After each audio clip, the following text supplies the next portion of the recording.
আলাইকুম। ওয়ালাইকুম আসসালাম। আর এটা আম্মা মাইয়া। কি সুন্দর পরিবার, মাশাআল্লাহ।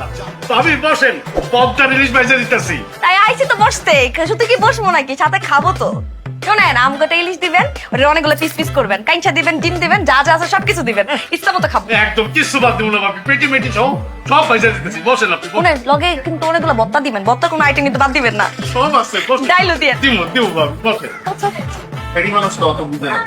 3 দিনের লেগে মার দিয়ে আবার আপনি তো টেনশন করেন না, বসেন। দে দিবি না,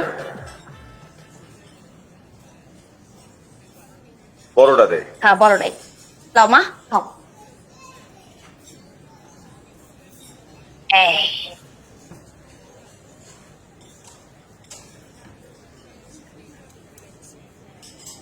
এই এই পিসটা মনে হয় বড় না, এটা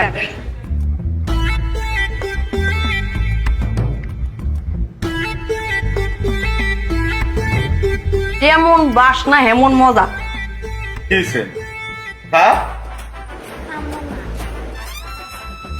খাবি না কেন? ইলিশ মাছ দিয়ে খা। বেগুন ভাজালো কি দিয়ে খাবি?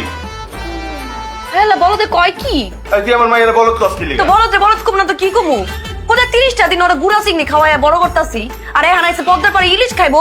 ইলিশ দিবন খাইছো নয় তোর বাপে কোনোদিন? কত বড় বড় ইলিশ, খা খা খা, যে বাসনা, 1 প্লেট ভাত খাবি, 4 খাবি, খা 4 খা। হ্যাঁ, লন খান, অনেক মোটা। এই যে টেস্ট, যে বাসনা, এই বাসনা দিয়ে তো 1 প্লেট খাওয়ান যাবো। মাইকা মাইকা এটারে যদি ইলিশ দিয়া খাওয়ান যায়, এটা ভর্তা ইলিশ।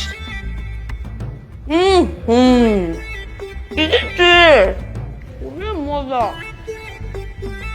তাদের বিপদে চাবাই খাওয়ান যায়। এই তোকে বাসে বমি করছিলি মনে আছে তো? খাও, একটাই খাবি, একটার বেশি নিবি না। খাবো না, কি দরকার আছে না, বমি করছি, পেট খালি হয়ে গেছে গা।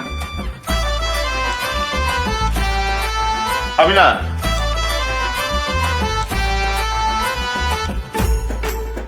মাছ শেষ, মাছ। এই থাক থাক। আরে আমার ভাত তো এখনো বাকি আছে, মাছ ছাড়া কি ভাত খাওয়ান যায়? এই মাছটা দিয়ে পুরা ভাত খেয়ালাম, আনলাম না। এটাই লাশ। এটাই লাস্ট, মাছটার সেপটা বানাই লাইলেন।